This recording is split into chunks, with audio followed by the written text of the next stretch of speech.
Hi, it's Jason from Fraser Valley Rose Farm. I'm about to show you some footage from a tour I took this week out in Chilliwack at Fruits and Shoots Plant Farm. Now, I was very impressed, of course, by the diversity and the quality of the plants, but even more so than that, the design, the presentation, which is totally unsurprising once you know the background of Jack, our host on the tour. I hope you enjoy the footage. I come to the nursery industry, like to the nursery growing and selling retail nursery a little different than most people did. I was a landscaper and a landscape designer, so a lot of the stuff we're growing was kind of originally meant to help fill our needs for landscapes and getting some specialty plants. And it was only later that we kind of switched to growing plants to sell as a retail sale. Well, it seems like a natural fit, though. I mean, you come from a place where you know what works in a landscape, and then Absolutely. to be able to bring it to your customers and bring the varieties that you want to your customers. Yeah. And one thing that really bothers me is I feel like the world of plants is getting more and more constricted the way a lot of nurseries are growing. They're growing plants that are very compact, plants that are blooming like big power bloomers in a very short season, usually in April and May when most customers are shopping. And there's so much more to offer. So like even lately I've been noticing almost the only thing you can buy is a buddleia that grows 2 to 3 feet. And the real character of that plant is the beauty in it getting huge, like these guys here, about 6 to 8 feet tall. But they don't fit on shipping carts so well. So a lot of nurseries just simply don't carry them when they can carry a short one like this, full of blooms. And yet this is the real charm and magic. So I kind of really aim for plants that you can't find in other places. And it's hard because you have to find them, then you have to grow them, and then you have to propagate them for future. And so once in a while you bring them in, put a lot of work into it, and then they disappear kind of because you've sold out. So one of my challenges is making sure that whatever we have, we keep it on the nursery, at least 1 or 2, so that we can take cuttings or divisions from them. And I apologize, I get distracted by the plants as you talk. That is such a cool echinacea variety. Yeah. That's Hula Dancer, actually. Yeah. So Hula Dancer has a little bit of variation in this. This is a fantastic one, just looking a little pink. Some of them are quite white. Yeah, those distinctively drooping petals, and going back to the point you said, a lot of the trend in echinacea is obviously to hotter, newer colors, which is fine too, and also more compact varieties. But that drooping petal is part of the character of echinacea. Exactly, and these mingle so well with grasses. If you're trying to do a prairie-style planting, it just comes up above all the grasses and other plants. So I can see that in the things that you've chosen here. I mean, you've got some of the stackies, the erimeris, all these things that are just really blend beautifully together. Yeah. Lots of Nepeta over here. So we kind of try to put our spaces with plants that work well together. So this is kind of called our drought-tolerant area. Love that Artemisia. Yeah. But interestingly enough, like you need an audience for these kind of plants, right? So many people will come in and they're still looking for those really big flowers, and they're forgetting to notice the fine details. So that's one of our biggest challenges, is actually teaching people to see the beauty in plants that they wouldn't normally gravitate towards. Right, and I look at this, for instance, and you've got these balls of allium, and that's a spent flower, right? Yeah. But in its form as a spent flower, it's gorgeous. It's holding a nice place in the garden. Yeah, exactly. There's this huge movement in Europe, and I think it's coming here too, where the beauty is in the spent flowers just as much as it is in a fresh flower bud just starting. One of the biggest shames here is that our nursery looks its very best in July and August. There is so much going on, and there's so much color, and everything is just in full glory. Whereas in spring, stuff is often kind of small. It hasn't realized its full potential yet, and now is the time when you don't get a lot of traffic, because there are a lot of people are on holidays, it's hot, it doesn't feel like a good time for planting, but it's a really good time for exploring. That's No, for sure. 100%. I was going to say, you know, your nursery looks wonderful. It's beautifully set up, and it's got lots of color in it. But the peak, as we all know, late Yeah. May Yeah, is when exactly. you peak for sales. You might carry over a little bit into June, but by now, customer traffic is way down. So you kind of have to work a lot harder to get people to come out and see the beauty that you have, right? Yeah, a big part of it is like we're trying to attract people from further afield and real gardeners who really appreciate plants. They'll come out in June, July, August. Those hot days, they'll still be here. So Here's a plant I can appreciate. What is that, the yeah, fairy? that's the fairy. You got it. Yeah, I love roses, but we don't do a lot of them. Like I'll bring in a few in like bare root in the spring. I really go for I do my research, make sure they're highly acclaimed, and then it's very small numbers because we really are perennials and grasses is our biggest attraction here. Right, but I also noticed, and again, that comes back to that espalier right at the front there, that you do integrate a lot of edible plants into your designs. That's kind of neat to have both the ornamentals Yeah. and the edibles together at the same time. Yeah, you know, interestingly enough, I came to gardening ornamental 100%. And once I started edible landscaping or edible gardening, and a lot of that was just to provide food for our family, I realized how much fun it was and how challenging it actually is to produce a really good crop of whether it's an annual vegetable like broccoli without pests, without having to spray, without having to feed. And to really do a good job of that is way more challenging than growing a perennial border. So, and for me, there is so much to learn in that field that I love it. You see, I don't need to just be an ornamental gardener or just an edible gardener because I feel you can be both and you can really integrate those together. Like there's something so beautiful about a plum tree full of fruit. Like I don't know if you can zoom in right there, but that's a green gauge plum just sitting the center plum there. And if you see that, it's so full of fruit and so full of promise. Like starting out with first blossoms in the spring, and even in the winter when their shape and their form is looking really good. So to me, they add another dimension to the garden, and I don't think a person needs to be one or the other. They can be edible and ornamental in the same breath. Right, and something I harp on a lot on my channel, although it's people are probably sick of hearing me say it, is that an integrated garden with lots of flowers like this kind of stabilizes those predator and pest populations in a way, because you don't have, let's say, a monoculture of a fruit crop. When the pests come, they come in a big way. But when you have all of these other plants to sort of stabilize the beneficial insects, you don't tend to see as large an initial boom of pest populations. You're absolutely right. And I find the more diversity anyone has, the less issues you're going to have. A case in point, I just noted, like even in here, I just saw a ladybird beetle flitting through. There's bees. Like you see these layers of complexity interacting, and it's I think it is that which kind of stabilizes and like as you said.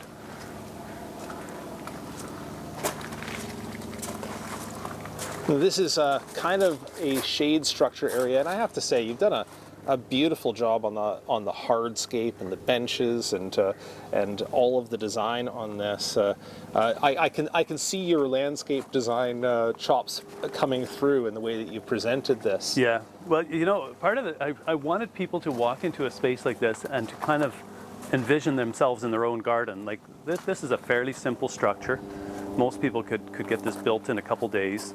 Wouldn't break the bank, but right away you kind of create this coziness. There's a ceiling over top, and then I've layered the plantings really thick and deep, and these are all kind of shade tolerant plants. So I've kind of also they work well together because they're all from the similar environment, and I really want people to come in and feel like they've just discovered this really cool spot, and I want them to go home inspired that they can do it themselves at their place.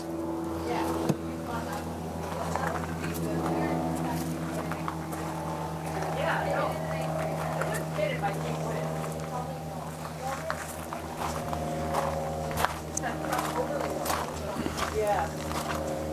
Now it does take a lot of plants to fill it up this much. It does. Yeah, It that's does. that could be I imagine a little bit capital intensive trying to fill a nursery with this many plants. Yeah. But I guess that's where you being from the landscape industry for a while first has also helped you with the sourcing. Yeah, yeah.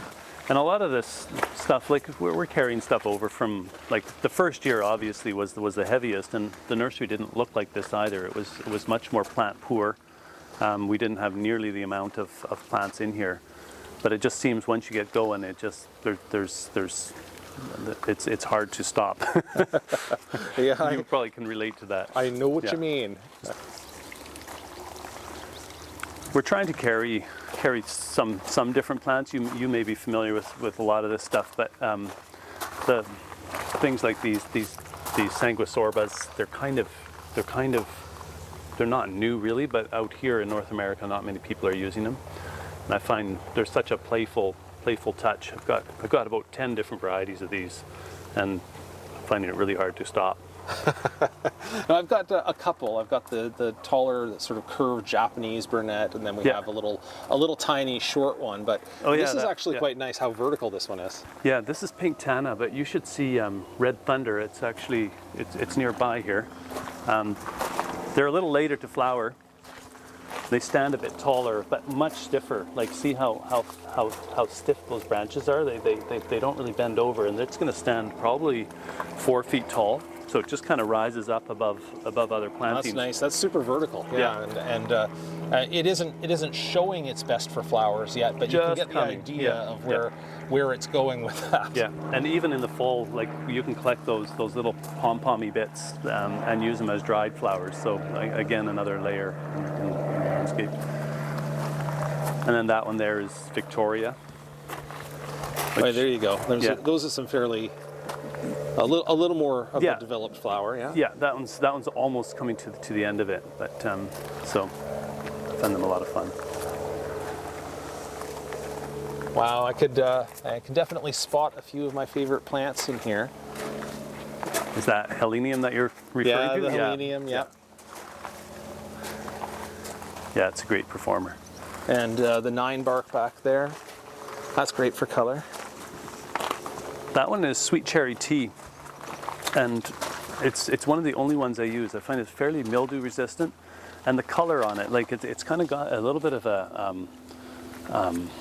what would you say, like a peach tone to it, and it combines really well with almost every flower color. Like I've got using these daylilies up against it, or the Heleniums, and everything seems to work really well around it. So That's a great tip. I have a nice one in my garden, great color, Yeah. mahogany, and it's a great color until it's white. Yeah. Because then it's covered by powdery mildew. yeah, no, this one seems to be pretty clear of it, and those are more mature ones that we've actually planted right in our landscape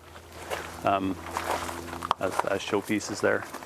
Yeah, that's something I love about your garden here is that you do have things planted in the landscape to show as mature, right? To show what it will really do in the garden. It's pretty hard to tell somebody about this. Exactly. And in a pot, they never reach that full potential. I need to do a little maintenance in here. Some of the stuff is flopping over. Here's a rose I got from Fraser Valley Rose Farm, actually. Yeah. Do you recognize it?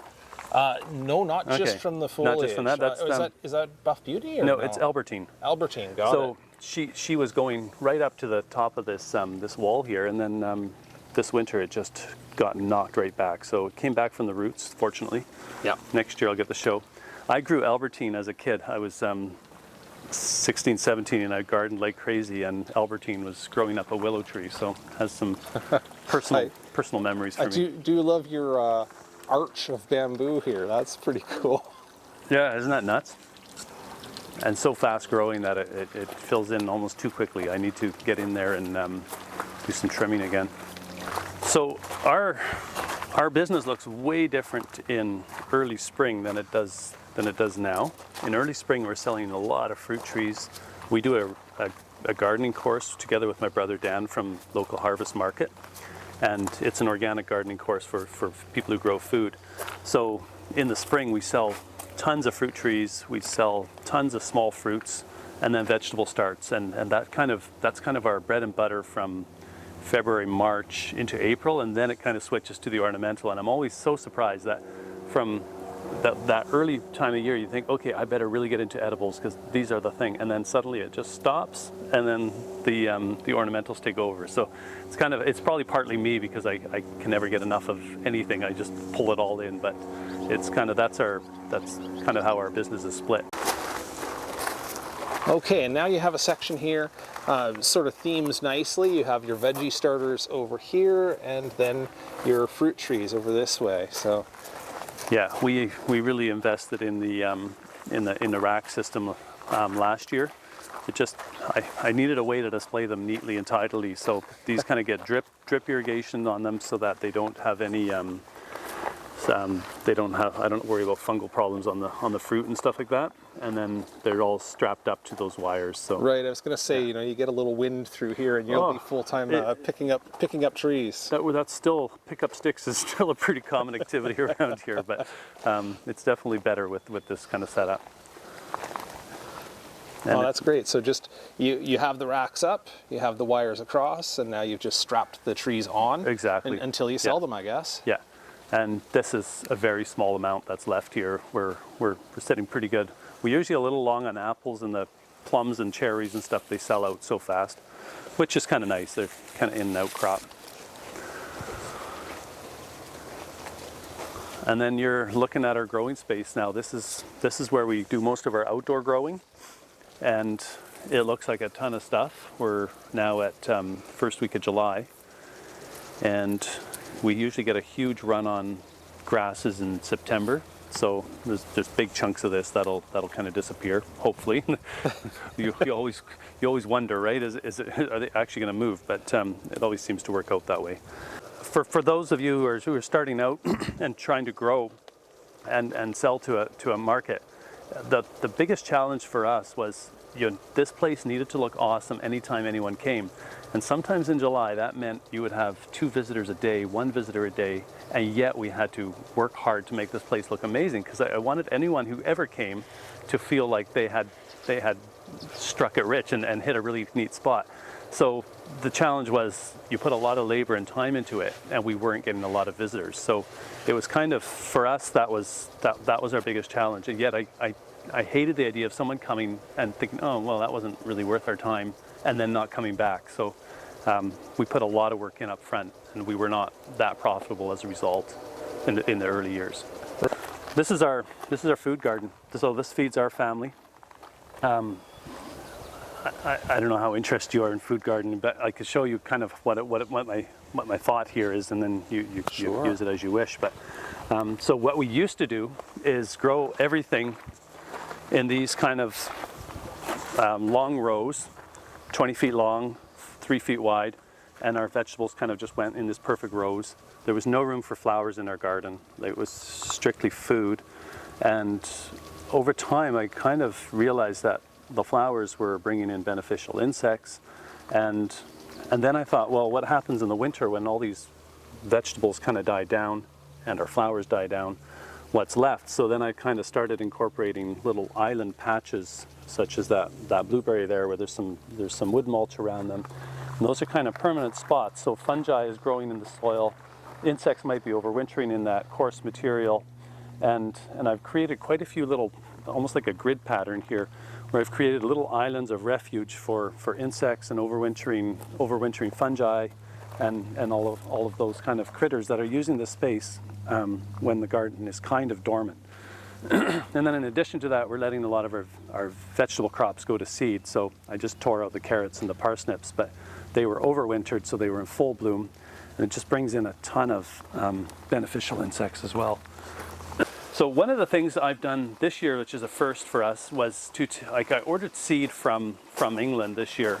And I know this is a bad example, because this is the leftovers. These are the ones that didn't really germinate. So they said to wait a full year before throwing the trays out. So hope springs eternal.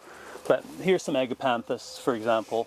This is a variety called Headburn Hybrids. I have not seen Headburn Hybrids for sale in the Fraser Valley, for sure not, or anywhere really. So I'm trying to propagate it this way instead. Yep. Having somewhat successful, but some of my other varieties have been extremely successful. So Right, but you know, it takes time, and I can see you've got some eupatorium coming up over here as well. yeah, and that's Candidum. So it's actually an unusual variety. I've never heard of it myself, and a lot of the trays were a lot better. Like I'll show you some of the ones that we've pricked out and potted up, and it kind of helps us offer some unique plants. Here's an eryngium, for example. Look at the spines on that. Kind of an interesting plant. And I have no experience with some of these. I do a bit of research. This is Festuca gauderi. Funny thing is, I've been trying to get this plant for 8 to 10 years when I saw it in my brother-in-law's garden in Holland. And I finally got a package of seeds. One germinated, so this is it. From it, I have to build a colony. Yeah, from that, you will build stock, and you'll be able to offer it for a long time. That Eupatorium cannabinum, I grew that. And did you? I guess cannabinum means like leaves like cannabis or cannabis. Yeah. And I actually had neighbors wander over, wondering what I was growing in the field.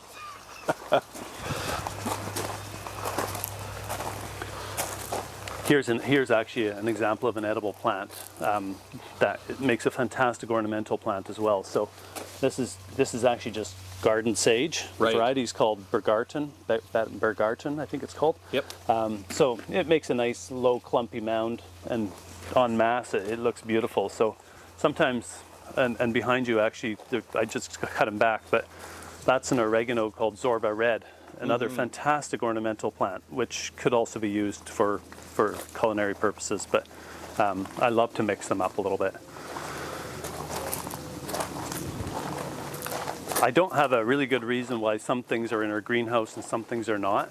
Partly it was just wherever we had room at the time. So the greenhouse is a little more protected in the sense that it doesn't get quite as much wind if we can turn down the sides. Right, and you can control the moisture or watering, which is, I guess, a bigger deal in spring when we're getting rained on a big time. But we're coming into warmer times now, so then the greenhouse advantages start to dissipate. They do. The temperature's nice in here right now, but I can see that in a few days when we get really hot weather, we're probably the sides will be up as high as we can, and put the mist on once in a while. Right, and this is the greenhouse that you said you're able to maintain temperature. Yeah, so it's got a double wall of poly, which I mean, I got it used, and the poly was used, so there's a few leaks, and it's not quite as good as it could be, but I'm able to, with one heater, and I pop the heater right in the middle with a few propane tanks, and I only do that in really cold weather, and this winter it just happened to be just one shot. So we have the propane tank and a big heater, and that, with a fan, it kind of blows through. And it cost me probably $1,200 to have it delivered, sat here for a week, and we used 5 tanks of propane. But that saved me thousands of dollars of plants. So I was really happy to have it, and I would definitely go that route again. Here's another one from the collection of things that we collected from seed. This is actually a native plant, Campanula rotundifolia. And you'll find it growing along roadsides or even in rock crevices. So I'm really happy to have it. But again, people need to be trained to use it, right? It looks kind of wispy, maybe not quite garden worthy, but you mix it up with some grasses and suddenly it's just popping through here and there, and it's absolutely stunning. And it's in one of those groups of plants that some people are wary of because they've seen weedy campanulus. And that, the thing to know about that, and say Persicaria, which I notice you have some over here as well, is that not every species or cultivar is equally invasive or weedy. Because you're referring to Japanese knotweed, right? Which is a terrible thug. Yep. This plant here, I would recommend this to anyone, any time of the day, especially, like, you know how that Rudbeckia goldsturm, like, kind of flowers and flowers and flowers, and there's not many plants that really do that. They give you that huge window of flowering for maybe 4 or 5 months, and it never seems to stop. This is another one that does that. So it's got a little red lipstick colored flower, kind of pointy and spiky, but just goes and goes and goes until a hard frost knocks it out in probably early November. So good choice for any garden. We've tried to incorporate a few gardens throughout the nursery.